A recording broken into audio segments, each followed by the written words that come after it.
18,000 में पहला श्लोक। और भागवत का पहला शब्द इसमें से निकल रहा है जन्म। जन्माद्यस्य से भागवत शुरू होती है। और आपको पता होना चाहिए वेदांत का भी पहला शब्द यही है। वेदांत जो शुरू होता है उसका भी पहला शब्द यही माना गया है, जन्माद्यस्य से वेदांत शुरू होता है। तो जिस वर्ड से वेदांत शुरू हुआ है उसी शब्द से भागवत शुरू हुई है। मतलब भागवत खाली कथा नहीं है, सर्व सिद्धांत निष्पन्नम। ये वेद वेदांत का सार है, वेदों का सार है भागवत कथा। इसलिए जिस शब्द से वेदांत उसी शब्द से भागवत का शुभारंभ होता है। जन्माद्यस्य यतो, यही वेदांत का पहला शब्द है। तो भागवत का पहला शब्द जन्म, और भागवत का बिल्कुल लास्ट वर्ड है, अंतिम शब्द परम। नमामि हरिम परम। जन्म और परम के बीच कथा पूरी होती है भागवत की। भागवत केवल एक स्टोरी नहीं है, केवल एक गाथा नहीं है। Bhagwat is a journey. कहां से कहां तक? जन्म टू परम तक। ये भागवत का मूल मैसेज है कि अगर ये कथा सुन रहे हो तो आप भी जन्म टू परम तक की जर्नी पूरी करो। इस पंडाल में बैठे हो तो कम से कम इस कथा को सुन के इतना तो करो कि जन्म से परम तक की यात्रा पूरी कर लो। आपने कई बार पढ़ा भी होगा, लाइफ इज ए जर्नी। जिंदगी एक सफर, जिंदगी एक सफर है। अब गाना नहीं गाऊंगा, वैसे बड़ा बदनाम हूं। जिंदगी सफर है एक। अब वो सफर गोरखपुर टू दिल्ली, गोरखपुर टू बेंगलुरु नहीं, वो सफर है जन्म टू परम। जन्म टू परम। हम जन्म से परम तक की यात्रा करें। ये भागवत का संदेश देखिए आप और हम दोनों समझे। भागवत कहना चाहती है जन्म तो मिला है, जन्म तो हो चुका है, लेकिन ये जन्म सार्थक कब होगा, ये जन्म कृतार्थ कब होगा? जब इस जन्म को पाने के बाद और मृत्यु से पूर्व उस परम को पा लिया जाए। मैंने आपसे कल एक बात कही थी, भूल न गए हो तो। भगवान बुद्ध जब अर्थी देखे हो डेड बॉडी, तो रथ से कूद के भागे जंगल की ओर। सारथी ने पूछा किथे, वेयर डू यू गो? तो उन्होंने कहा जब मरना ही मरना है तो मैं उस सत्य की खोज में जा रहा हूं कि मरने के पहले क्या करना चाहिए। जब इस जीवन का अंतिम लक्ष्य मृत्यु ही है, जब अर्थी पर लेट के चलना है तो वह अर्थी आ जाए उसके पहले इस जीवन का अर्थ हमको जानना है। इस संसार में हम क्यों पैदा हुए थे, क्या करने इस संसार में आए हैं। तो बस मैं भी आपसे यही विनती करूं, अर्थी पर लेट जाओ। लेटना ही पड़ेगा, आज नहीं तो कल, कल नहीं तो परसों। इससे कोई बचा है? आया है सो जाएगा। और अर्थी पर लेट जाएं हम लोग, उससे पहले इस जीवन का जो अर्थ है उसको हम जान लें कि हम क्यों इस संसार में आए थे, क्या करने यहां आए थे। कई लोगों से पूछो कि इस जीवन का लक्ष्य क्या है, पता ही नहीं, पता ही नहीं। अब सोचो ऐसे लोग बस धरती के बोझ हैं कि नहीं है। ऐसाम न विद्या, हाँ, जिसको पता ही नहीं कि जीवन का मकसद क्या है, मानव जीवन हम क्यों प्राप्त किए हैं। कई लोगों से पूछो तो कई लोग कहते हैं कि पूछो कमाते क्यों हो, तो बोलते हैं कमाते हैं खाने के लिए। और पूछो खाते क्यों हो, तो बोलते हैं खाते हैं कमाने के लिए। बस खाएंगे नहीं तो कमाएंगे कैसे, और कमाएंगे नहीं तो खाएंगे क्या। बस इसके अलावा कुछ सोचते ही नहीं। खाते हैं कमाने के लिए, कमाते हैं खाने के लिए, खाते हैं कमाने के लिए, कमाते हैं खाने के लिए, बस मर जाते हैं। ऐसे अर्थी लेट जाते हैं और बांध के मार्किन में, और जाने कहां फेंक जाते हैं। नहीं, कमाना खाना इसका उद्देश्य नहीं है। ये काम तो कुकर सुकर भी कर लेते हैं। बड़े भाग मानुष तन पावा, ये ऐसे ही लिखा है क्या? तन तो 84 लाख है, इसके अलावा आपे का तन थोड़ा है, कुत्ते का भी तन होता है, बिल्ली का भी तन होता है, लेकिन बड़े भाग कुत्ता तन पावा क्यों नहीं लिखा हुआ है? तन तो वो भी पाया है, शरीर तो उसका भी है, बच्चे तो उसके भी पैदा होते हैं, पेट तो भी भरता है। तो पेट ही भरा, बच्चे ही पैदा किए, मकान ही बना लिया और माने कि जीवन का मकसद पूरा हो गया। ये बेवकूफी है, नादानी है। मानो कि जन्म का अर्थ क्या होता है? जन्म टू परम, परम तक की यात्रा की जाए। परम माने परम सत्य, परम माने परमात्मा, परम माने परम सत्ता, परम माने परम तत्व, और ये मानव जीवन पाके वो परम नहीं मिला तो महती विनष्टि, वेद कहता है महती विनष्टि। महती विनष्टि माने बहुत बड़ी हानि हो गई, क्योंकि ये सब ये बार बार नहीं मिलेगा। पत्ता टूटा डाल से और ले गई पवन उड़ाया, ये बार बार नहीं मिलने वाला है। ये मिलता है 8 करोड़ 40 लाख वर्षों की यात्रा के बाद।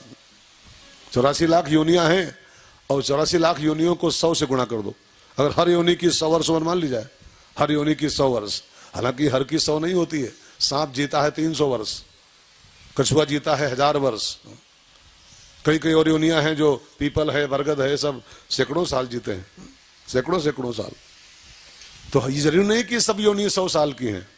कुत्ता 25 साल जीता है, मान लो 15 साल जीता है, तो कोई 1500 साल भी जीता है। तो अगर रेशियो लगाओ और 84 लाख इंटू 100, तो 8 करोड़ 40 लाख वर्ष लगते हैं यात्रा पूरी करते करते, तब ये मौका मिलता है। तब ये सुदुर्लभम, वेद कहता है नरदेह माध्यम सुलभम सुदुर्लभम। ये जो नरदेह आपको आज सुलभ हुआ है, ये ऐसे नहीं सुलभ हुआ है, सुदुर्लभम, सुदुर्लभ है। बड़े भाग मानुष तन पावा, गोस्वामी जी के शब्दों में, बड़े भाग मानुष तन पावा, बड़े मानुष तन पावा, सुर दुर्लभ सद ग्रंथ निगावा, बड़े भागे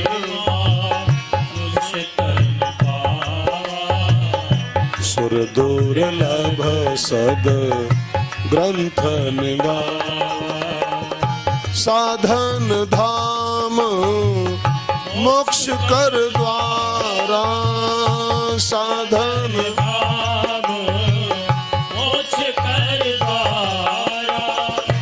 पाई न जे पर लोक समारा, पाई न जे पर लोक समारा, सो परत्र दुख पावई सिर धुनि धुनि पछताय, काल ही कर्म ही ईश्वर ही मिथ्या दोष लगाए।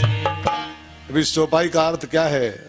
साधन धाम मोक्ष कर द्वारा और पाए न जे परलोक समारा। इसको पाने के बाद जो परम तत्व की प्राप्ति नहीं किया तो सो परत दुख पावे, सो इसके बाद बहुत दुख पाएगा, कुकर सुकर बनना पड़ेगा, और फिर दुख पावे और सिर धुन धुन पछताए, और फिर काल है कर्म है ईश्वर है मिथ्या दोष लगाए। गलती हम करते हैं और फिर दोष लगाते हैं, भगवान फिर नरक में डाल दिए, भगवान फिर ये कष्ट दे दिए। गलती हमने किया, हाँ? सल्फाज हम खाएं और फिर जब मरें तो भगवान को दोष लगावें, अरे भगवान ने तुम गोली क्यों खाए सल्फाज की, हाँ? और सल्फाज खा कोई मरे फिर ईश्वर को दोष दे, दारू पिए और किडनी फेल होए तब भगवान को दोष लगावे कि अरे भगवान ने किडनी फेल कर दिया तो दरुइया क्यों पिया, हाँ? कोई कहा था पी, क्यों पिया दरुइया, हाँ? गलती इंसान करता है, फिर काल है कर्म है ईश्वर है मिथ्या दोष लगाता है कि काल खराब है, समय खराब है, ईश्वर प्रतिकूल हो गया है, समय खराब हो गया है, ये सब दोष लगाना होता है। सो जन्म टू परम की आती, ये भागवत का फुलफिल मैसेज है, अद्यांत मैसेज है ये कि जन्म पाए हो परम को पाने के लिए। और एक बात ख्याल करना, उस परम तक की यात्रा केवल मानव जीवन में ही संभव है। इसको भी नोट जैसे करने जैसी बात यह है, योनियां तो और भी हैं लेकिन वो सभी नहीं कर सकते। 84 लाख योनियां हैं आपके अलावा, लेकिन उनसे कहो कि तुम भजन करो नहीं कर पाएंगे, उनसे कहो तुम भागवत सुनो नहीं सुन पाएंगे, उनसे कहो तुम चार धाम करके आओ नहीं कर पाएंगे, उनसे कहो तुम माला करो नहीं कर पाएंगे। वो भी अपने कर्मों का फल, वो भी योनियां हैं, लेकिन वो सब खाली भोग योनियां हैं, वो साधन धाम नहीं है। साधन धाम केवल और केवल एक योनि है, मानव शरीर। इसी के द्वारा कुछ करके कुछ पाया जा सकता है। तो हम लोग इसको गंवाए ना, क्योंकि ये फिर नहीं मिलेगा। इसको बहुत ध्यान रखिएगा, इसको फिर नहीं मिलने वाला है। ये मिलेगा फिर 8 करोड़ 40 लाख साल के बाद में। इसलिए खूब भजन करके और सत्य की खोज करो, उस परम की प्राप्ति करो, उसके बाद अर्थी पर लेटो। अगर परम नहीं मिला और अर्थी पर लेट गए तो आपकी सारी उपलब्धि व्यर्थ हो जाएगी।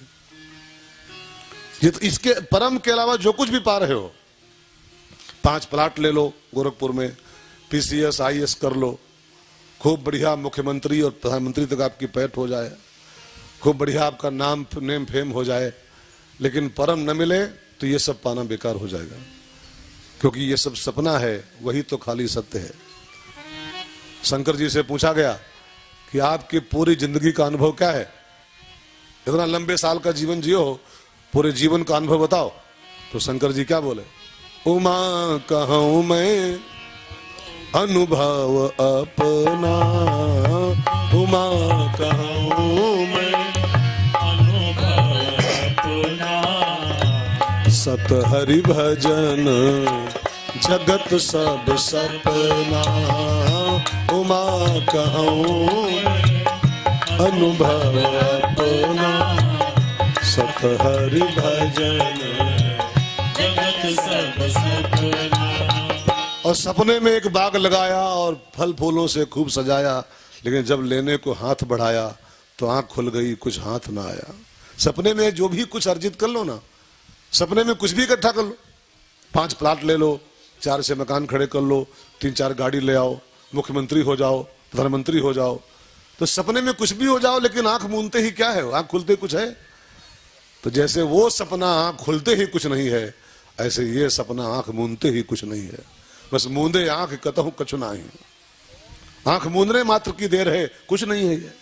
इसलिए जन्म टू परम, जन्म मिला है परम तक की यात्रा करने के लिए।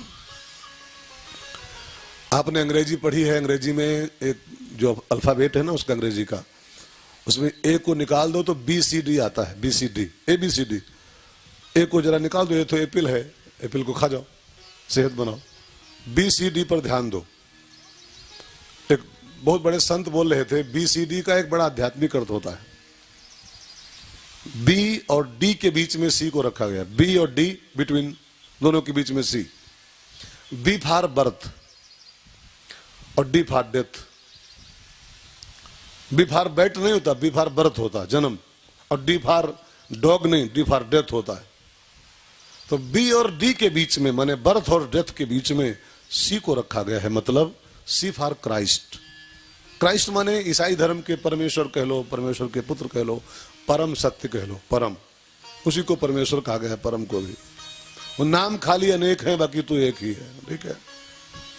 तो C फॉर क्राइस्ट माने परमात्मा, क्राइस्ट। बशारतपुर में तो बाहुल्य है उनका सबका, है ना, इधर तो बाहुल्य है उन सबका। तो C फॉर क्राइस्ट माने परमेश्वर। B और D के बीच में C, मतलब बर्थ और डेथ के बीच में परमात्मा की प्राप्ति करो। बर्थ हुआ है और डेथ होगी, आया है सो जाएगा। जातस्य ही ध्रुव मृत्यु, गीता कहती है जातस्य माने जो जन्म लिया है, और जन्म लेते ही आपकी मौत फिक्स हो गई। ध्रुव माने बिल्कुल अटल, अकाट्य, अमोघ, पत्थर लीक। अगर आपने संसार में आपका जन्म हो गया है तो फिर आपकी मौत उसी पल फिक्स हो गई थी, उसी पल। अभी कल परसों कथा आएगी, वसुदेव जी कहते हैं कंस से कि भैया जिसका जन्म हुआ है उस आदमी की सगी बहन का नाम है मृत्यु। वो आपके संग पैदा होती, जन्म लेते ही आपके साथ पैदा होती है जो आपकी बहन, आपकी सगी सिस्टर, उसका नाम है मौत। मौत। बाकी बहन तो 1-2 साल बाद आती है, 2 बहनें हो चाहे 5 बहनें हो, बाकी ये सब बाद में पैदा हुए हैं, ठीक है ना, कुछ दिन बाद, 2 साल बाद, 3 साल बाद। लेकिन एक आपकी बहन है जो आपके संगे पैदा हुई है, साथ है पैदा हुई है, आपके पीछे पीछे लगी है जन्म के साथ ही हो, और उस बहन का नाम है, उस सिस्टर का नाम है, वो राखी बांधे या ना बांधे लेकिन उस बहन का नाम है मृत्यु। मृत्यु। तो जातस्य ही ध्रुव मृत्यु। B अगर हुआ है तो D फिक्स हो गया है, लेकिन B और D के बीच में C की प्राप्ति कर लो, यही तो जीवन का परम लाभ है। अयम ही परमो लाभ हो, गीता कहती है यही जीवन का परम लाभ है, उस परमेश्वर की प्राप्ति करो। सो भागवत यही कहना चाहती है, जन्म टू परम, जन्म टू परम। तो भागवत का पहला श्लोक, और इसमें नमामि हरिम परम कहते हुए, सत्यम परम धीमहि कहते हुए भगवान ने मंगलाचरण किया व्यास जी ने। हमारे यहाँ नियम है कि किसी भी शास्त्र का शुभारंभ मंगलाचरण से होता है। किसी भी शास्त्र का शुभारंभ मंगलाचरण पहले करो, तब शास्त्र शुरू करो। रामायण वाचना है तो पहले वर्णा नाम और संघा नाम, तब रामायण शुरू होती है। गीता वाचनी है तो पहले कुछ मंगलाचरण है, तब गीता। भागवत शुरू करनी है, पहले मंगलाचरण तब भागवत। मंगलाचरण माने क्या होता है?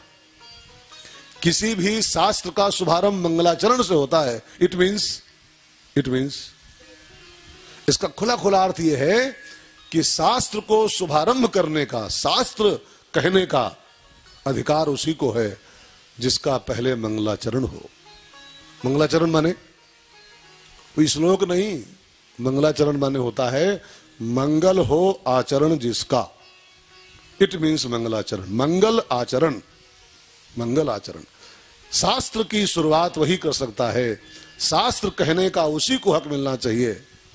वो हम हो चाहे कोई हो, शास्त्र, ये भागवत, ये रामायण, ये गीता, ये शिवपुराण, ये देवी भागवत, ये बांचने का अधिकार उसी को है जिसका पहले मंगलाचरण हो चुका हो, जो अपने पहले आचरण को ठीक करे। रामायण में एक चौपाई है बहुत बढ़िया, जे गावहीं यह चरित संभारे, जे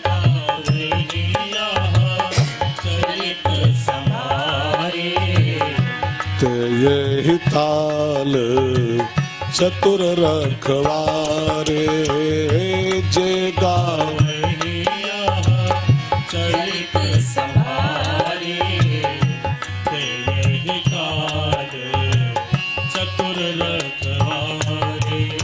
अब इस चौपाई का अर्थ क्या है? कहने को तो अभी ऐसे कोई बांध सकता है कि जे गावे या चरित संभारे। इसका बड़ा मार्मिक अर्थ है। जे गावहीं यह माने इन कथाओं को, रामायण को, भागवत को, गीता को, शिवपुराण को। जे गावहीं यह क्या करके? चरित संभारे। चरित संभारे माने अपने कैरेक्टर को संभाल करके, मंगल आचरण करके।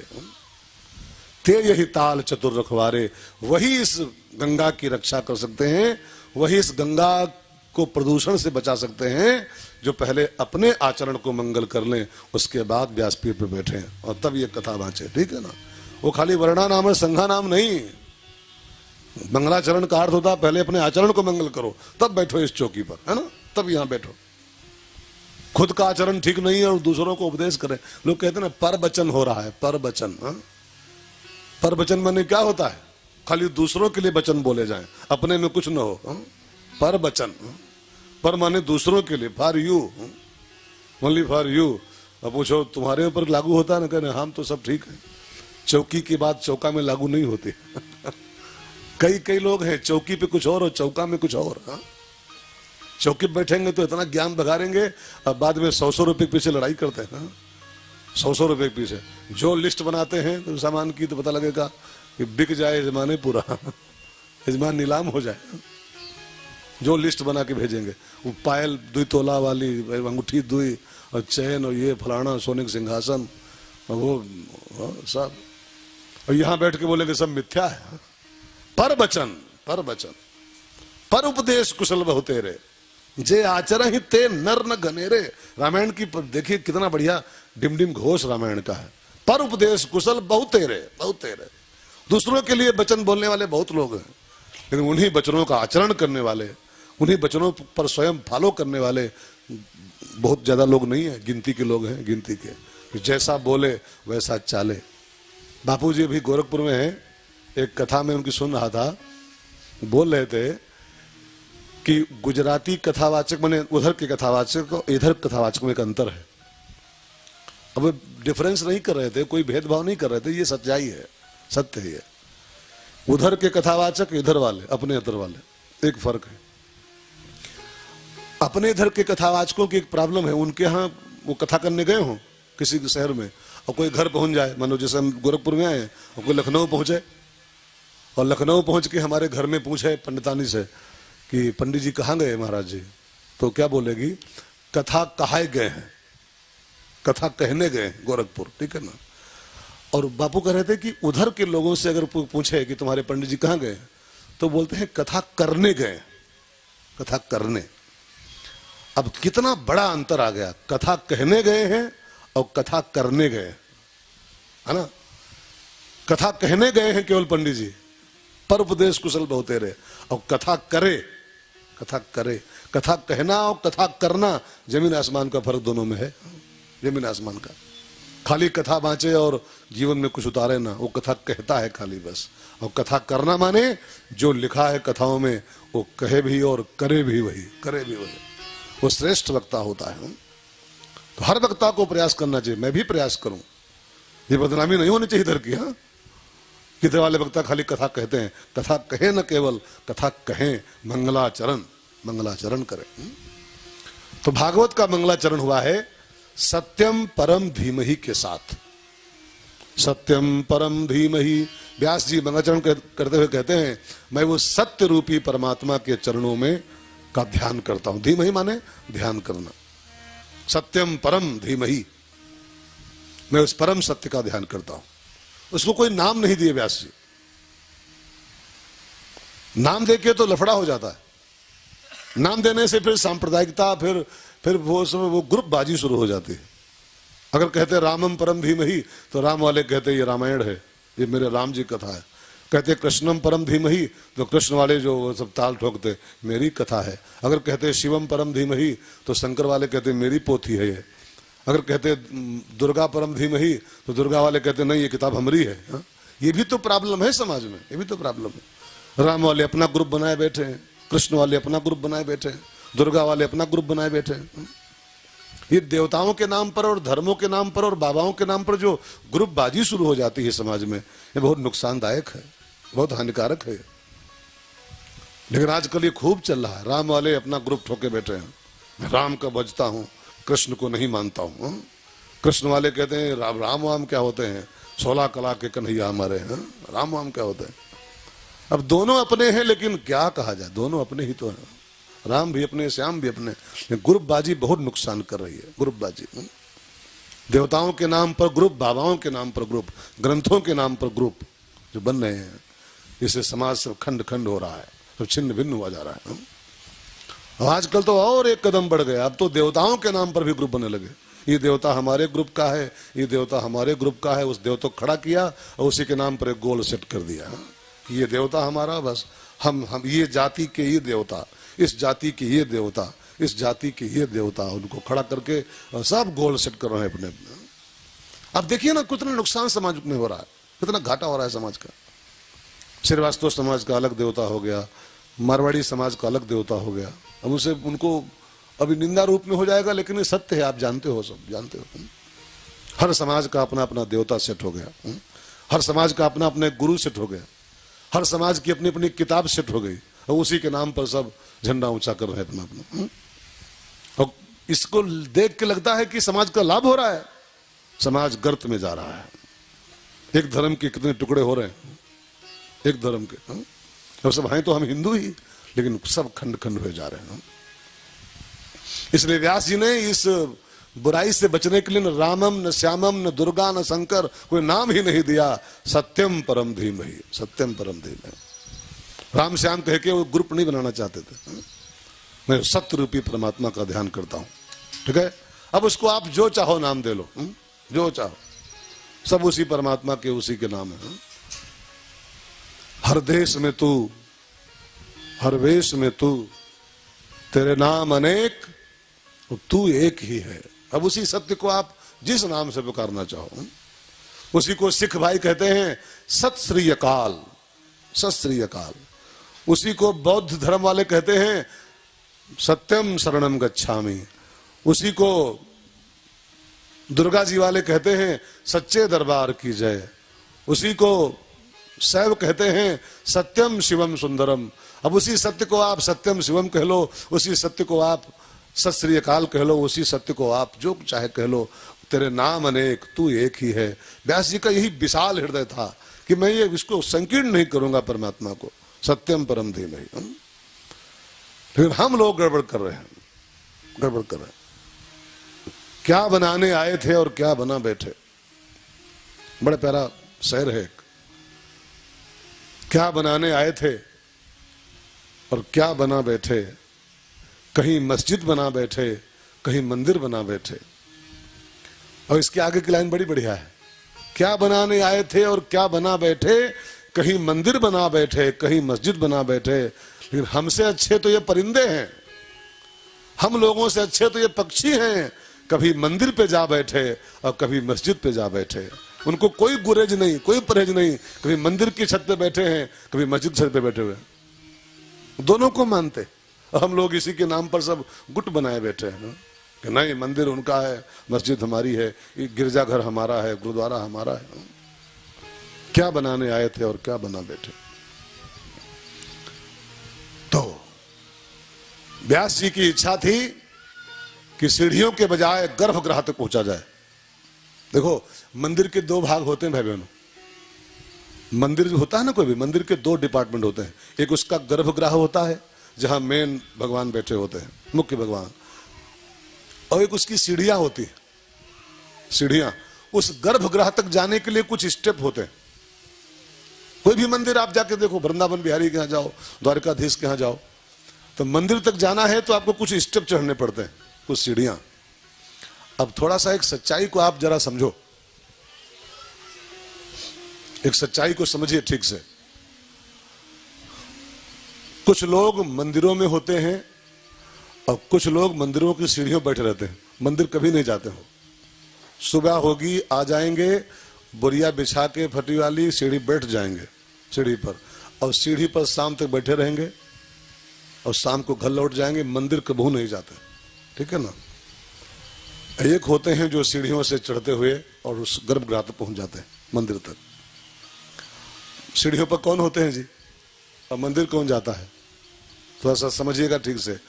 जो सीढ़ियों से चढ़ता हुआ मंदिर तक पहुंच जाए वो तो भक्त है, लेकिन जो सीढ़ियों बैठ के जीवन गुजार दे वो भक्त नहीं है, भिखारी है। उसको खाली मंदिर के नाम पर झोली भरनी है, उसको भगवान से, भगवती से, मंदिर से कोई सरोकार नहीं। वो सीढ़ियों बैठ के खाली अपनी झोली भरना चाहता है, झोली भर के जाऊंगा बस, तुम बैठे रहो चुपचाप, तुमको धूप बत्ती नहीं दिखाऊंगा, आरती नहीं करूंगा, तुमको प्रणाम भी नहीं करूंगा, बैठा रहूंगा और झोली भर के शाम को जाऊंगा। ये जो हिंदू, मुस्लिम, सिख, ईसाई ये सब जो है ना, ये सीढ़ियां मात्र है, ये सब स्टेप मात्र है। गर्भगृह जो है जहां मुख्य देवता बैठा है उसका नाम तो सत्य है, सत्य। महात्मा गांधी से पूछो भगवान कौन है, तो महात्मा गांधी कहते हैं ट्रूथ इज गॉड। ईसाई धर्म में साफ साफ लिखा है सत्य ही परमेश्वर है, सत्य ही परमात्मा है। वही तो व्यास जी कह रहे हैं सत्यम परम, सत्यम परम। वहीं तक तो पहुंचना है इंसान को। लेकिन जिनको मंदिरों के नाम पर खाली झोली भरनी है अपनी, जिनका सत्य से दूर दूर तक कोई नाता रिश्ता नहीं है, जिनको धर्म के आड़ में खाली अपना अपना उल्लू सीधा करना है, वह तो कभी नहीं बताएंगे कि आप सत्य तक जाओ। उनका तो काम सीढ़ी चल रहा है खाली। तो हिंदू के नाम पर, मुसलमान के नाम पर, सिख ईसाई के नाम पर अपनी रोटी सेकना खाली चाहते हैं, जिनका सत्य से दूर दूर तक कोई नाता रिश्ता नहीं है, वही इन बातों कभी नहीं कहने वाले। सच्चाई तो आप जानते ही हो कि मूलतः तो परमात्मा एक ही है। बेचारा साईं बाबा शिरडी वाला जिंदगी भर बोलता रहा सबका मालिक। खाली साईं के हम मंदिर जा रहे हो, खाली बेफे को जाके हम भीड़ लगा रहे हो, उसकी बात तो सुनो पहले। गुरुवार आता है तो हमारे साईं के, हम हमारे भीड़ के, उसकी बात तो सुनिए क्या कहना चाहता है आदमी वो फकीर। जिंदगी भर बेचारा वो महात्मा एक ही बात कहता रहा, सबका मालिक एक है, सबका मालिक। खाली साईं की धूपबत्ती करके बैकुंठ जाओगे क्या, उसकी बात मानना पड़ेगा आपको। सबका मालिक एक है। लेकिन सीढ़ी वाले जो भिखारी है ना, ये इनको हिंदू के नाम पर झोली भरनी है, मुस्लिम के नाम पर झोली भरनी है, कहां बताएंगे इस सत्य को आपको। तो कहेंगे हिंदू ही सब कुछ है, मुसलमान ही सब कुछ है, मस्जिद में खाली आओ बस, बाकी कहीं मत जाना। व्यास जी सीढ़ियों के भिखारी नहीं है, वह गर्भगृह के पुजारी हैं। वो निमंत्रण दे रहे हैं कि रामम परम धीमहि नहीं, श्यामम परम धीमहि नहीं, सत्यम परम धीमहि, गर्भगृह तक आइए। सीढ़ियों पर क्यों टिके बैठे हो? हिंदू, मुस्लिम, सिख, ईसाई से ऊपर उठ करके सत्य तक पहुंचो। तो भागवत का मंगलाचरण जो श्लोक है ये, उसमें किसी भगवान विशेष का नाम न लिख करके